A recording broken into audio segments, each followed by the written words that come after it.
Page 1.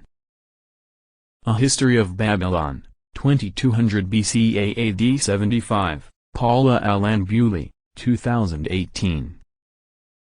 Provides a new narrative history of the ancient world, from the beginnings of civilization in the ancient Near East and Egypt to the fall of Constantinople, written by an expert in the field. This book presents a narrative history of Babylon from the time of its First Dynasty, 1880–1595, until the last centuries of the city's existence during the Hellenistic and Parthian periods, ca. 331–75 AD.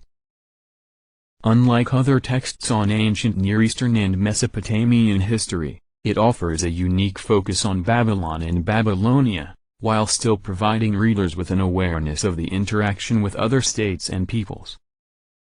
Organized chronologically, it places the various socio-economic and cultural developments and institutions in their historical context. The book also gives religious and intellectual developments more respectable coverage than books that have come before it. A History of Babylon, 2200 KD 75 teaches readers about the most important phase in the development of Mesopotamian culture. The book offers in-depth chapter coverage on the Sumero-Adatian background, the rise of Babylon, the decline of the First Dynasty, Kassite ascendancy, the Second Dynasty of Isin, Armens and Chaldeans, the Assyrian century, the imperial heyday, and Babylon under foreign rule. 1. Focuses on Babylon and Babylonia. 2. Written by a highly regarded Assyriologist. 3. Part of the very successful Histories of the Ancient World series. 4. An excellent resource for students, instructors, and scholars. A History of Babylon, 2200 KD 75 is a profound text that will be ideal for upper-level undergraduate and graduate courses on ancient Near Eastern and Mesopotamian history and scholars of the subject. Paul Alain Beaulieu, Ph.D., is Professor of Assyriology at the University of Toronto. He is the author of several articles and books on the history and culture of Babylonia, as well as the greater spectrum of Mesopotamian history. He has been teaching Assyriology and ancient Near Eastern history for more than 20 years. 0.0. Preface. The rediscovery of the civilizations of the ancient Near East ranks as one of the greatest achievements of modern humanistic scholarship. Among these, Babylon stands out like a magical name, even if only for its biblical resonance. Numerous books have been dedicated to the ancient Near East, investigating its literature, culture, science, history, religion, archaeology, art, material culture, and even technology, and the interested reader can easily find excellent surveys of its history and civilization, including Mark van de Meerup's A History of the Ancient Near East in the present series.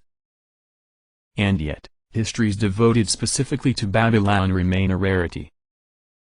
One may learn with some surprise that the only book in the English language titled A History of Babylon was written more than a century ago. Leonard W. King, A History of Babylon from the Foundation of the Monarchy to the Persian Conquest, London, Chatto and Windus, 1915. It is now hopelessly outdated, although one can still read it with profit and marvel at its surprising insights. Much more recent and up-to-date is Joan Oates, Babylon, London, Thames and Hudson, 1979. In many respects this is an outstanding book. It pays attention to all aspects of Babylonian civilization and its legacy, with special attention to archaeology, and weaves them together in a flowing, elegant prose. In 2016 Trevor Bryce authored Babylonia for the Oxford series Very Short Introductions, and the title reminds one that writing the history of Babylon is not limited to the history of a city, but encompasses that of an ancient polity, indeed, an entire civilization which flourished in southern and central Iraq in ancient times. Brief introductions similar to Bryce's have also appeared in French and German. Nevertheless, there is ample room for a new, comprehensive, and analytical approach to the history of Babylon, which takes into account all the evidence and tackles the vexing problem of reconstructing the political history of an ancient, vanished civilization on the basis of written sources which, although surprisingly abundant at times, remain overall quite fragmentary.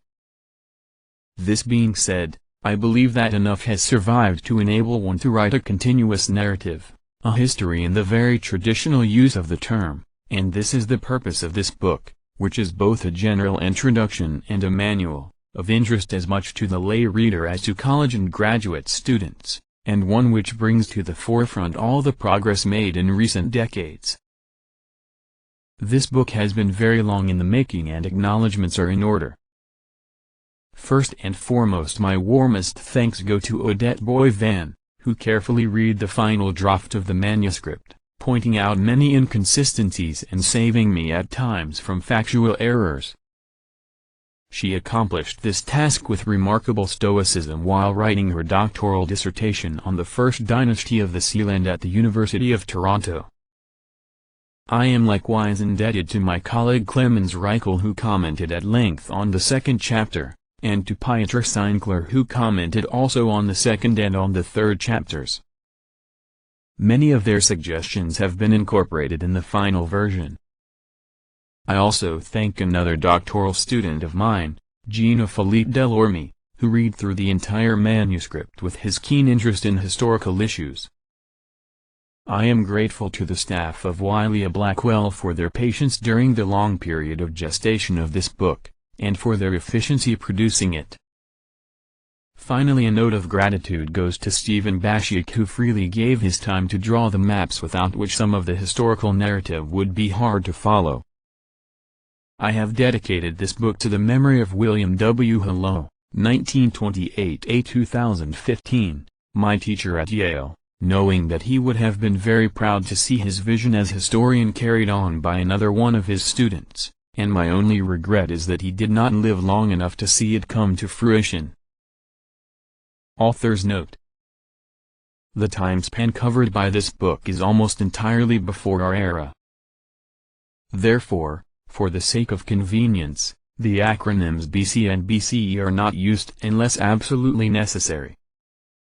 By contrast, years in our era are marked as AD except when it is obvious.